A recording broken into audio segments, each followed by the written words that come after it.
యేసుని ప్రేమ ఛానల్ కి స్వాగతం.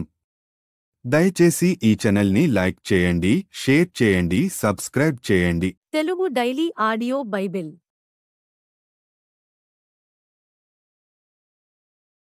కీర్తనల గ్రంథం 28వ కీర్తన. యెహోవా, నేను నీకు మొర్రపెట్టుచున్నాను. నా ఆశ్రయ దుర్గమా, మౌనముగా ఉండక నా మనవి ఆలకింపుము.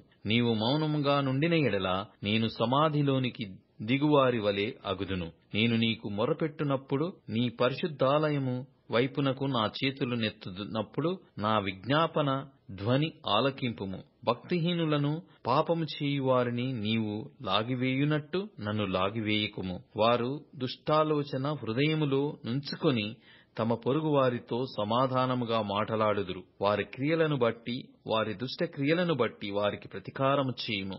వారు చేసిన పనిని బట్టి వారికి ప్రతీకారము చేయుము. వారికి తగిన ప్రతిఫలమిమ్ము. యెహోవా కార్యములను వారు లక్ష్యపెట్టరు, ఆయన హస్తకృత్యములను వారు లక్ష్యపెట్టరు. కావున ఆయన వారిని వృద్ధిపరచక నిర్మూలము చేయును.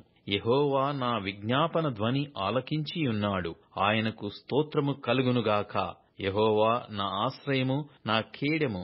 నా హృదయము ఆయన యందు నమ్మికయుంచెను గనుక నాకు సహాయము కలిగెను. కావున నా హృదయము హర్షించుచున్నది. కీర్తనలతో నేను ఆయనను స్తుతించుచున్నాను. యెహోవా తన జనులకు ఆశ్రయము, ఆయన తన అభిషిక్తునికి రక్షణ దుర్గము. నీ జనులను రక్షింపుము, నీ స్వాస్థ్యమును ఆశీర్వదింపుము. వారికి కాపరివై నిత్యము వారిని ఉద్ధరింపుము. కీర్తనల గ్రంథం 29వ కీర్తన. దైవపుత్రులారా, యెహోవాకు ఆరోపించుడి. ప్రభావ మహాత్మ్యములను యెహోవాకు ఆరోపించుడి. యెహోవా నామమునకు చెందవలసిన ప్రభావమును ఆయనకు ఆరోపించుడి. ప్రతిష్ఠితములగు ఆభరణములను ధరించుకుని ఆయన ఎదుట సాగిలపడుడి. యెహోవా స్వరము జలముల మీద వినబడుచున్నది. మహిమగల దేవుడు ఉరుము వలె గర్జించుచున్నాడు. మహాజలముల మీద యెహోవా సంచరించుచున్నాడు. యెహోవా స్వరము బలమైనది. యెహోవా స్వరము ప్రభావము గలది. యెహోవా స్వరము దేవదారు వృక్షములను విరుచును. యెహోవా లెబానోను దేవదారు వృక్షములను ముక్కలుగా విరుచును. దూడవలే అవి గంతులు వేయునట్లు ఆయన చేయును. లెబానోనును షిరియోనును గురుపోతు పిల్లవలే గంతులు వేయునట్లు ఆయన చేయును. యెహోవా స్వరము అగ్ని జ్వాలలను ప్రజ్వలింపజేయుచున్నది. యెహోవా స్వరము అరణ్యమును కదిలించును. యెహోవా కాదేషు అరణ్యమును కదిలించును. యెహోవా స్వరము లేళ్లను ఈనజేయును. అది ఆకులు రాల్చును. ఆయన ఆలయములో నున్నవన్నీయు ఆయనకి ప్రభావము అనుచున్నవి. యెహోవా ప్రళయ జలముల మీద ఆసీనుడాయెను. యెహోవా నిత్యము రాజుగా ఆసీనుడైయున్నాడు. యెహోవా తన ప్రజలకు బలముననుగ్రహించును. యెహోవా తన ప్రజలకు సమాధానము కలగజేసి వారినాశీర్వదించును. కీర్తనల గ్రంథం 30వ కీర్తన. యెహోవా నా శత్రువులను నా విషయమై సంతోషింపనీయక నీవు నన్నుద్ధరించియున్నావు. అందుకై నేను నిన్ను కొనియాడుచున్నాను. యెహోవా నా దేవా, నేను నీకు మొర్రపెట్టగా నీవు నన్ను స్వస్థపరిచితివి. యెహోవా, పాతాళములో నుండి నా ప్రాణమును లేవదీసితివి. నేను గోతిలోనికి దిగకుండా నీవు నన్ను బ్రతికించితివి. యెహోవా భక్తులారా, ఆయనను కీర్తించుడి. ఆయన పరిశుద్ధమైన జ్ఞాపకార్థ నామమును బట్టి ఆయనను స్తుతించుడి. ఆయన కోపము నిమిషమాత్రముండును. ఆయన దయ ఆయుష్కాలమంతయు నిలుచును.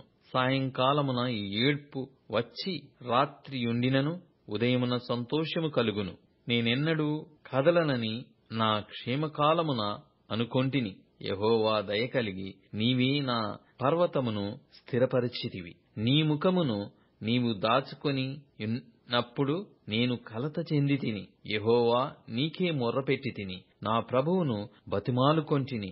నేను గోతిలోనికి దిగిన ఎడల నా ప్రాణము వలన ఏమి లాభము? మన్ను నిన్ను స్తుతించునా? నీ సత్యమును గూర్చి అది వివరించునా? యెహోవా, ఆలకింపుము, నన్ను కరుణింపుము. యెహోవా, నాకు సహాయుడవైయుండుము.